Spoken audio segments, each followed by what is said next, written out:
Hello and welcome to Feuerfrei. We are loading some Subsonic 9mm today. We are using these LOS 145 grain bullets for this. These are copper plated 145 grain bullets. I like that they are fully enclosed, so there's no exposed lead. The reason why I load Subsonic 9mm and not Supersonic 9mm is because I have a competition shooter at my gun range, at my gun club. He's a really smart guy and a really good shooter. And he also uses almost always 9mm Subsonic bullets. He doesn't load himself, he just buys the more expensive bullets off the shelf. But he's also has a bit more money than I do. So I load 9mm since the pandemic started, because ammunition prices just skyrocketed, even here in Europe. If you load 9mm rounds anyways, so there's not really a reason to not just load them subsonic, because you have the performance of the more expensive round and you pay as much as if you would load just normal supersonic bullets. These bullets are a bit more expensive than the normal supersonic bullets, but not a lot. I think it's about 1 cent per bullet. Also, you have to use less powder, which also makes the whole ordeal a bit less expensive.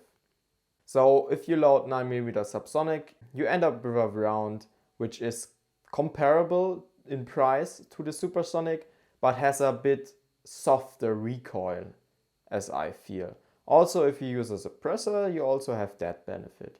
But I also just like the less felt recoil. And also there's a lot less muzzle flash.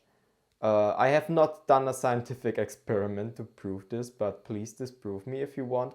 But I like Subsonic because of these reasons. So let's go over the components. I used just normal range pickup brass. I picked it up from my local range and then dry tumbled it.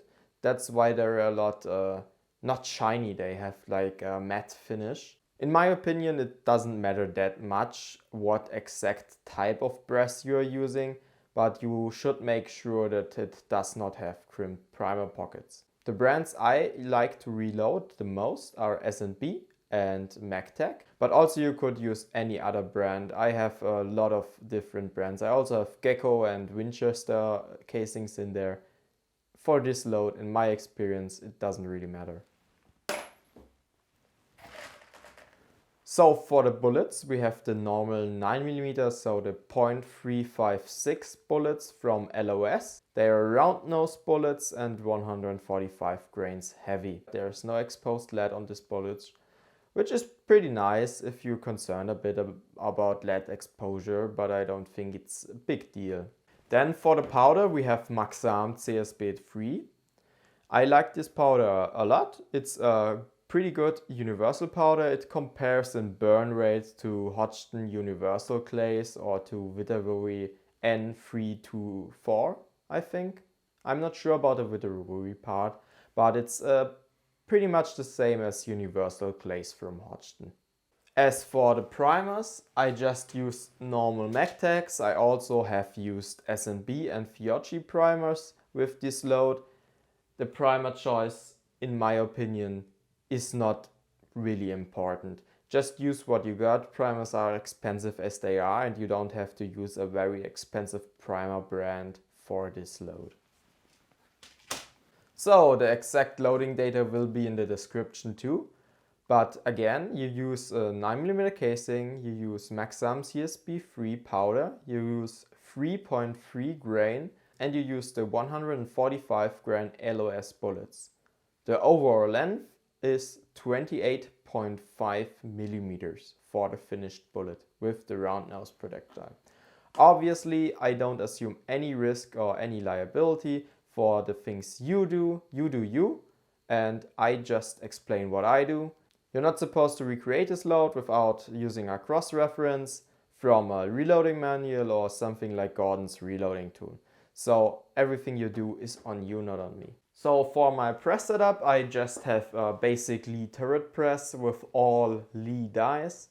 In the first stage, obviously, I have sizing and depriming. Second is expanding and powder drop with the Lee powder through die. Then I have bullet seating and bullet crimping with the Lee crimping die. I really like the Lee crimping die. It's really nice. I like it a lot. Okay, let's start reloading. Before I put a casing in the press, I like to have a quick glance at the primer to make sure it's not a crimped primer pocket.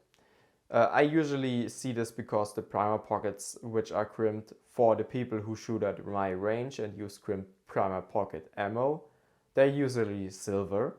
So if I look up and see it's a silver primer, then I'll have a closer look. If I see it's just a normal golden primer like this, I'll just keep going.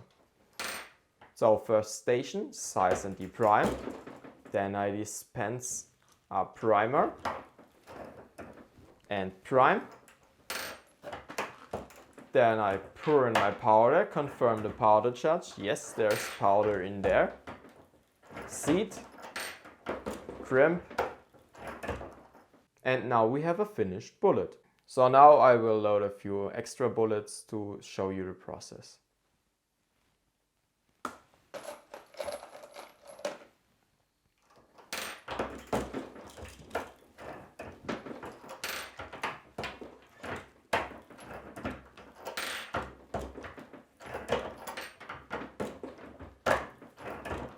What I also like to do is just run my finger over the primer pocket to make sure the primer is seated far enough. It should be flush or just below flush.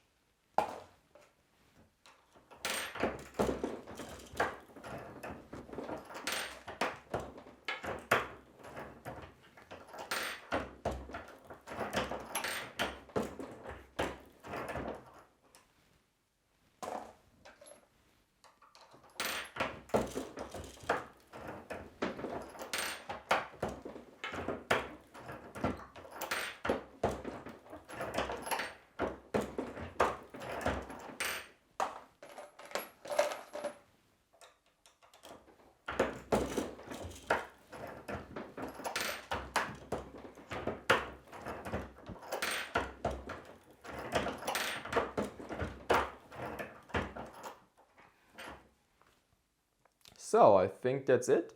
I hope you learned something today. I showed you something interesting, and have a nice day.